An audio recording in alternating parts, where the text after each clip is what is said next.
Morning everyone, welcome back to my channel অপর্ণারা blog. আমার কাছের এবং দূরের সকল বন্ধুরা কেমন আছো? আশা করি যে যেখান থেকে আজকের ব্লগ ভিডিওটি দেখছো সকলে ভালো আছো এবং সুস্থ আছো। আমরাও তোমাদের ভালোবাসা ঠাকুরের আশীর্বাদে বেশ ভালো আছি।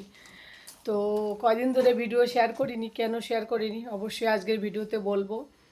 আর আজ সকাল সকাল ঘুম থেকে উঠেছি, সকাল সকাল বলতে আজ উঠেছি 6টার সময়। তো কোথাও বেরোবো, কোথায় বেরোবো চলো সঙ্গে থাকো, পাশে থাকো, তাহলে তোমরা জানতে পারবে। গুল্লু তো ভীষণ খুশি, আজকে বেরোতে হবে। দেখো জোর করে হাসি দিচ্ছে, কারণ ঘুম থেকে উঠেছে না, সেই ইয়েটা আসছে না, অ্যাক্টিং করছে দেখো।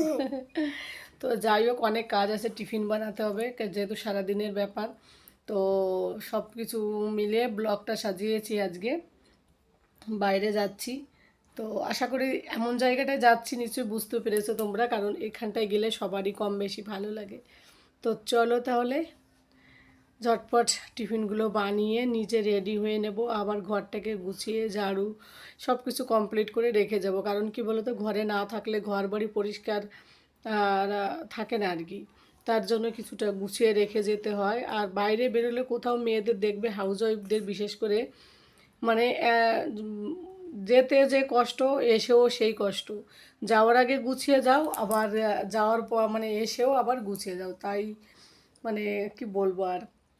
তো চলো তাহলে আর কথা না বাড়িয়ে আগে টিফিনটা বানিয়ে নিই, কারণ অলরেডি অনেকটা লেট হয়ে যাচ্ছে। আমরা এখন অনেক দূর বেরোবো, অফিসের গাড়ি চলে আসবে, তখনই বেরিয়ে পড়বো। তার আগে একটু রেডি হয়ে নেব আর এই টিফিনটা বানিয়ে নেব। গুল্লু খুশি তো আজকে? হ্যাঁ, কতটা খুশি? 1,70,343। এর শুধু কোনো কিছু জিজ্ঞাসা করলে গুল্লু শুধু 1 লাখ 2 লাখ এইসব বলবে। তো যাই হোক বন্ধুরা, চলো তাহলে রেডি হয়ে নিই। তো বন্ধুরা, এদিকে চিড়ের পোলাও করেছি, আর এদিকে দুটো কলা ছিল সেটাও নিয়ে যাচ্ছি, আর কিছু গ্রেপ ছিল, আর এদিকে 3টে অ্যাপেল ছিল, সেগুলো ধুয়ে পরিষ্কার করে নিয়েছি। আর এদিকে পায়েস রান্না করেছি। আর একটা জিনিস রান্না করছি, সেটা দেখাতে ভুলে গিয়েছিলাম। অ্যাকচুয়ালি খুব জলদি রেডি হয়ে টিফিন বক্স রেডি করো, রাস্তায় খাবারগুলো রেডি করো, সব মিলে একার হাতে করতে হয়, তো তাড়াহুড়ো থাকে, তাই আর শেয়ার করা হয়নি। সেটা ছিল গতকাল রাতে সয়াবিন রান্না করেছিলাম, সেই সয়াবিন বেশি ভিজানো হয়েছিল, সেখান থেকে কিছুটা সয়াবিন রেখে দিয়েছিলাম মিক্সিতে গ্রাইন্ড করার পর ওর মধ্যে একটা পেঁয়াজ আর একটুখানি বেসন দিয়ে তেল ছাড়া একটুখানি মানে চিলা টাইপের বানিয়েছি। সেটা আমি খাবো ট্রেনে, তাহলে কী হবে, হাই প্রোটিন খাওয়া হবে, রাতে মানে রাস্তায়ও হেলদি খাবার হবে ওই কারণে। আর গুল্লুর জন্য পোয়া, তোমাদের দাদার জন্য হচ্ছে পায়েস। আমরা 3জন মানুষ, কিন্তু রাস্তায় বেরোলে 3জনের 3 রকমের খাবার। তো তারপর অফিসের গাড়ি চলে এলো, বেরিয়ে পড়লাম আমরা।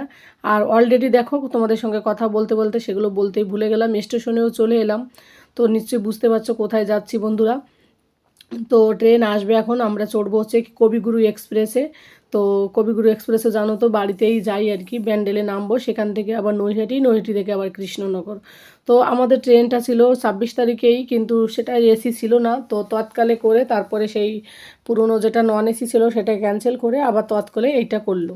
তো 3জনের 3 জায়গায় সিট, মানে 2জনের এক জায়গায় আর একজনের আর এক জায়গায়। তো সে আমাদের পাশে যে এসেছিলো তাকে বলে দিলাম, ভাই আমরা ফ্যামিলি, তো আমরা এক জায়গায় বসি, তোমরা মানে তোমরা একটুখানি অ্যাডজাস্ট করে নাও। তো যারা ভালো, অনেকে ভালো মানুষ আছে যারা অ্যাডজাস্ট করে, তো অ্যাডজাস্ট করে দিয়েছিলো। তো 3জনে আমরা এক জায়গায় বসেছিলাম। তারপর ওই যে বসে বসে বাড়ি থেকে অনেকগুলো সিনেমা এটা ওটা ডাউনলোড করে নিয়ে এসেছিলাম, সেইগুলো বসে বসে দেখছিলাম। তো যাও আর কি, টাইম তো কাটতে হবে। আর দেখবে ট্রেনে উঠে দেখবে বসে থাকবে সবাই কিন্তু মোবাইল নিয়ে থাকে, আমি তাই দেখি। মানুষ আমরা আজকাল যন্ত্র হয়ে গেছি, তাই না? পাশে স্বামী স্ত্রী বসে দুটো কথা বলবো, তা না, দুজনের দুটো মোবাইল নিয়ে এটা ওটা দেখবো। তো এই হচ্ছে যুগ আর কি, আমরাও তাই হচ্ছি, আমিও তাই, ব্যতিক্রম কিছু না।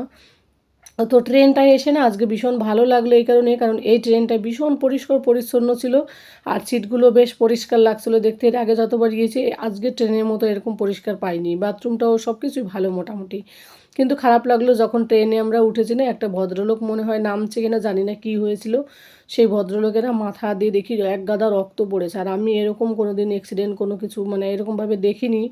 ওইগুলো দেখে না ভীষণ অদ্ভুত লাগছিলো, মানে ভালো লাগছিল না। তো যাই হোক, তো আমরা তারপর ট্রেনে উঠে তো পড়েছি। এবার ট্রেনটা ছাড়বে হচ্ছে একটু পরে পরে, কারণ ট্রেনটা চলে আসে আধা ঘন্টা আগে, তারপর ছাড়ে। এবার কখন ছাড়বে কি জানি, যদিও আজ একটু লেট করে এসেছে ট্রেনটা। তো এই যে তোমাদের দাদা ভাইরা আমি বসেছি, তো এই যে এই সাইডে গুল্লু জানলা কখনো আমাকে দেয় না জানো তো, সব সময় জানলাটা ওই নেয়। আর আমি না একদম আমার মাথায় ছিল না, আমি ভেবেছিলাম একটা স্টোল নিয়ে আসবো, যে এসিটা ফুল চালায় যখন না তখন ঠান্ডা ঠান্ডা লাগে।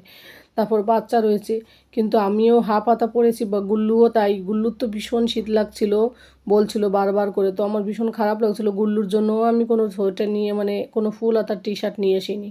তো ভেবেছি এর পরের বার গুল্লুর জন্য ফুল হাতার টি শার্ট নিয়ে আসবো আর আমার জন্য একটা স্টল নিয়ে আসবো, তাহলে কী হবে শীতটা কম লাগবে। আবার কি ভেবেছি আমি জানো তো, আমি এবার হাফ হাতা একদম স্লিপলেস একটা টি শার্ট নিয়ে এসেছিলাম গুল্লুর জন্য, যাতে ওর ট্রেন থেকে নেমে গরম লাগলে সেটা পরবে। কিন্তু এখানে এসে দেখি ওয়েদারটা ঠিক আছে। তো যাই হোক, কথা বলতে বলতে আমি এই যে আমরা ব্যান্ডেলে নেমে পড়েছি 3:30 নাগাদ। তারপর হচ্ছে 4টের সময় আমরা উঠে পড়লাম নৈহাটি ট্রেনে উঠে, তারপর চলে এলাম বাড়িতে। সেই ভিডিও আর তোমাদের সঙ্গে করিনি, এতটা ক্লান্ত লাগছিল না, আর ভিডিও করা হয়নি। তারপর এই যে পরের দিন বাড়িতে যখন গেলাম, সেই ভিডিও করা হয়নি। তো 2-3 দিনের মিলে ভিডিওটা আজকে একটু একটু করে তোমাদের শেয়ার করছি। তো পাড়ায় বাবুকে নিয়ে একটু বেরিয়েছিলাম ঘুরতে। আর ও তো রাস্তায় বেরিয়ে শুধু বলবে মাম্মা গ্রামে এত পোকা কেন, এটা কেন ওটা কেন, এইসব বলছিল আর কি। আর এই যে এই গাছগুলোতে এত সুন্দর কাঁঠাল হয়েছিল না, কাঁঠালগুলো দেখতে খুব ভালো লাগছিলো। তাই ভিডিওটা করা হয়েছিল উল্টো করে। কিন্তু কি বলো তো, আমরা যেখানে থাকি ওখানে তো এত ফলের গাছ এইসব এইসব তো দেখতে পারি না। ফলের গাছ বলতে কি কাঁঠালটা তো দেখতে পাই না, না কাঁঠাল যদিও বাজার থেকে কিনে নেওয়া হয়, কিন্তু আশেপাশে তো গাছ নেই। তো ওই কারণে এগুলো দেখতে বেশ ভালো লাগছিলো। তো যাই হোক, তারপর পরের দিন এই যে বোন, আমি, বাবা আর হচ্ছে কাকার মেয়ে, আমরা সবাই মিলে এই যে একটু ভোট দিতে যাচ্ছি। বাবা টোটোওয়ালাকে বলে রেখেছিল 6টার সময় টোটো চলে এসেছিলো। তো আমরা ভোট দিতে যাচ্ছি টোটোতে করেই। আর হেঁটে হেঁটে কী দেবো, বাড়ির কাছেই যদিও, হেঁটে যেতে হলে 10 মিনিট লাগবে। তো আর কে হাঁটবে, আবার একটু জানো তো হালকা করে বৃষ্টিও পড়ছিল। আর বাড়িতে এসে তো তোমরা তো দাদা ভাই আমাদেরকে রেখে পরের দিন আবার চলে গিয়েছে ওর ভোট দিতে। আর এখানে আসার উদ্দেশ্য, বাড়িতে এখন অসময় আসার উদ্দেশ্য একমাত্র ভোট দেওয়ার জন্য। আর ভোটটা দেওয়া তো একান্ত জরুরি সকলেরই, তাই না? তো যাই হোক, বাবা আর বলেনি কোন ভোটে কাকে দিবি না দিবি, কারণ আমি যাকে ভালোবাসি আমি তাকেই দেব, কারণ এটা সম্পূর্ণ নিজস্বতা।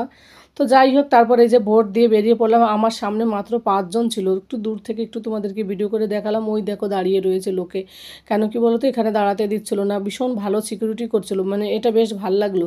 মানে কোনো ঝঞ্ঝাল ঝামেলা কোনো কিছু নেই, একটা ভোট দেওয়ার পরে একটা মানুষকেও সেখানে দাঁড়াতে দিচ্ছিল না।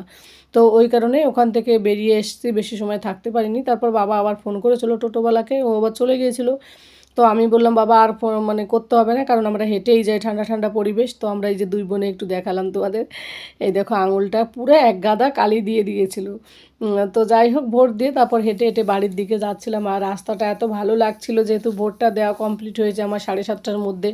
আর আমার সামনে 5 জন ছিল, আর ওই বোনের কাকার মেয়ের সামনে, ওর সামনে 10-12 জন ছিল। তো আমার ভোট দেওয়ার পরে ওর জন্য কিছুটা দাঁড়িয়ে থাকতে হয়েছিল। তারপর হেঁটে হেঁটে চলে এলাম এই যে পাড়ার রাস্তায়, দাদার সঙ্গে দেখা হলো।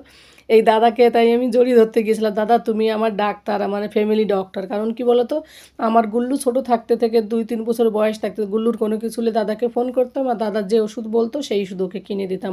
কোনোদিনও গুল্লুকে নিয়ে সেইভাবে হসপিটালে যেতে হয়নি, কারণ দাদার কাছ থেকেই ওষুধ লিখে নিতাম, ফোনে ফোনে বলে নিতাম। তো আমাদের পাড়াই বাড়ির কি ওই দাদার বাবা আর আমার মা একসঙ্গে চাকরি করতো, ওই জন্য আমাদের ভাই বোন মানে ভালো একটা বন্ডিং ফ্যামিলিগতভাবে। আর দাদা হচ্ছে বাইরে ডাক্তারি করে, মানে ওই চাঁদশির ডাক্তারি করে, মানে বাংলার বাইরে। তো যাই হোক, তারপরে যে বাড়ি চলে এখন রান্না বান্না হবে। আজকে ভেবেছি আমরা কাঁঠাল বিরিয়ানি খাবো। তো বন্ধুরা আর বেশি কিছু শেয়ার করছি না, যে যেখান থেকে দেখছো এতক্ষণ ধরে ভিডিওটি, সকলে ভালো থাকো, সুস্থ থাকো এবং সাবধানে থাকো। দেখা হবে তোমাদের সঙ্গে পরবর্তী কোনো ব্লগে। টাটা।